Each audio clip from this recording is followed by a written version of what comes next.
So I study gall wasps, which are a group of insects that make galls on plants.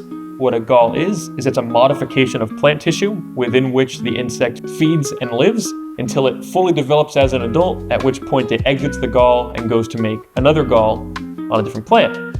And galls are very important in the context of biodiversity and ecosystem structure because galls are both used by the gall inducer themselves and lots of other different organisms as well.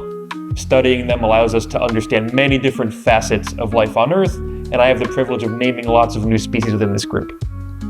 Wasps are definitely a challenging one to get people excited about. It's one of those groups that everyone kind of seems to hate universally, but once you actually look at them beyond the annoying, buzzy, stingy end of things, they're a really exciting, really interesting group of insects. Only a very small number of wasp species are actually harmful to humans.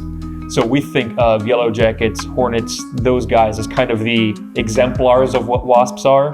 But in reality, the vast majority of wasp species are teeny tiny and completely incapable of stinging a human being. Through just very cursory research through my dissertation, we're noticing there are a lot more species of these groups than we previously believed there to be, and they have a much more variable set of biological associations in nature than we previously understood. We use the term microcosm a lot in the context of galls because they really are their own little universes in a very real sense. Before my research came along, there were about 1,400 described gall wasp species, and that is very clearly just a tiny tip of the iceberg in the grand scheme of things. If you love something, you'll never work a day in your life, and I've really been blessed to have that experience here at Penn State because I really think I have the coolest job in the entire world, and I think the vast majority of people here at Penn State would say the exact same thing. For quite some time, I've been